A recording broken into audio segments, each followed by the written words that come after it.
जय गुरु जी। Biography of योगी के आज चैप्टर 48 में कैलिफोर्निया में शुरू करते हैं। आपके लिए एक आश्चर्य है गुरुदेव, आप जब अमेरिका से बाहर थे तब हमने एन, एन, एनसिनेट्स के इस आश्रम का निर्माण करवा लिया।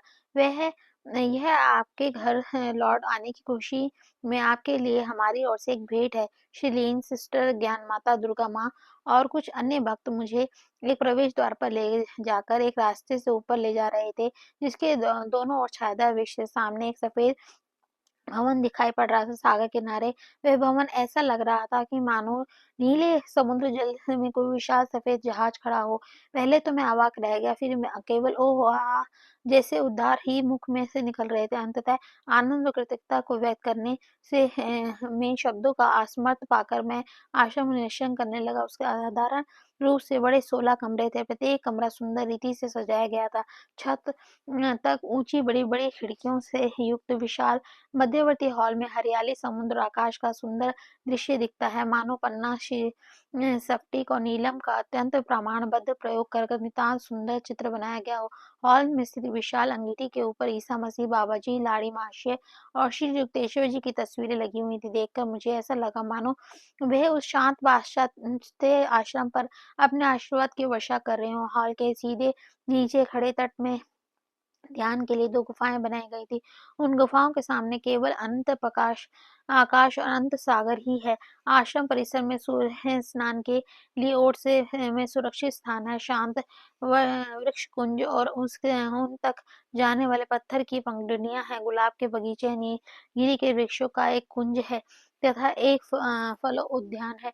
ईश्वर करे कि संतों की महान और वीर आत्माएं यहाँ आए और हमारे साथ सदा यहाँ रहकर पृथ्वी के समान सरल और आकाश के समान दूर तक पहुँचने वाले अपने आशीर्वादों से हमें कृतार्थ करें।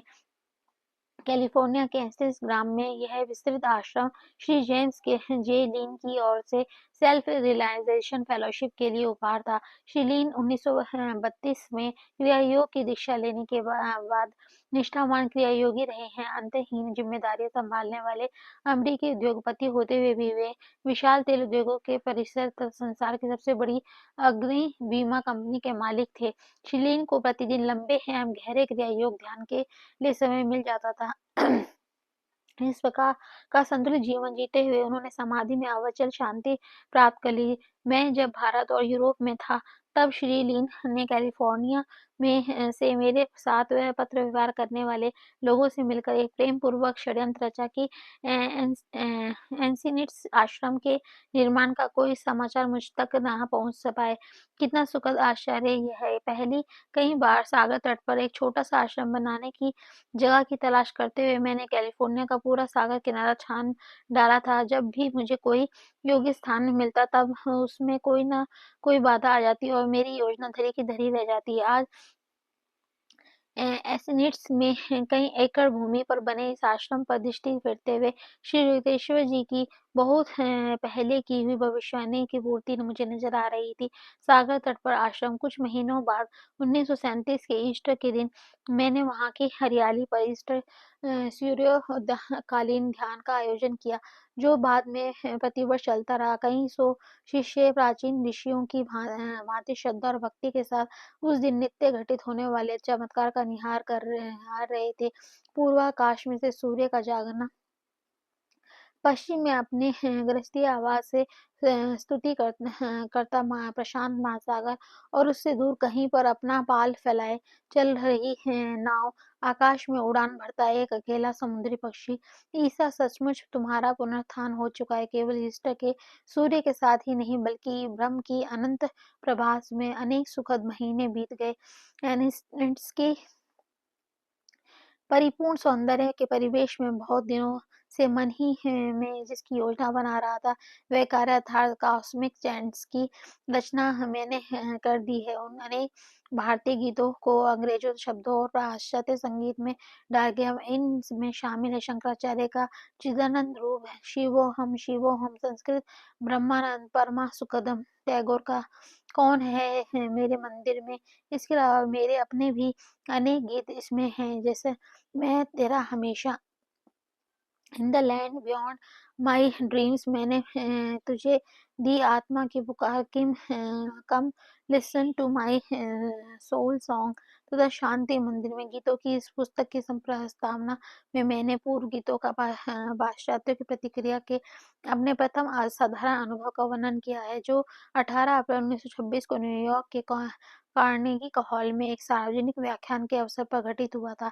17 अप्रैल को मैंने एक अमेरिकन शिष्य श्री आल्विन हन सीकर को बताया था। मैं श्रोताओं से एक पुराना हिंदू भजन हे हरि सुंदर अपने साथ गाने के लिए कहने का विचार कर रहा हूँ।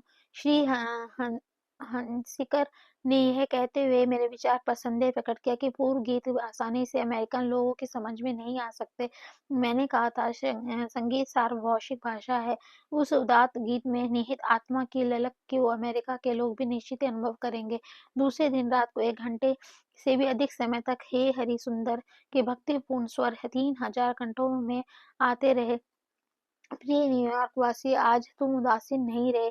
आनंद के इस सीधे साधे सत्वन में तुम्हारे मन के पक्षियों ने ऊंची उड़ान भरी भरी है। उस रात को प्रेम एवं भक्ति के साथ प्रभु के नाम का कीर्तन करते उस भक्त समुदाय में कई लोगों को देवी शक्ति से स्वतः प्राप्त हुई है। 1941 में मैं सेल्फ रियलाइजेशन फेलोशिप के बॉस्टन केंद्र में आया। बॉस्टन केंद्र में प्रमुख डॉक्टर एम.डब्ल्यू. लुईस ने एक अत्यंत कलात्मक ढंग से सजाए गए कक्ष में मेरे ठहरने की व्यवस्था की। उन्होंने मुस्कुराते हुए मुझसे कहा, गुरुदेव, अमेरिका में जब आप शुरू से आए थे, तो इसी शहर में केवल एक कमरे में रहते थे, जिसमें बाथरूम की भी सुविधा नहीं थी। मैं आपको यह दिखाना चाहता हूँ कि बॉस्टन में पूर्ण सुखद सुविधा संपन्न आरामदायक कक्ष भी उपलब्ध हैं। कैलिफोर्निया की कार्य व्यवस्था के बीच वर्ष सुख पूर्वक बीतते गए।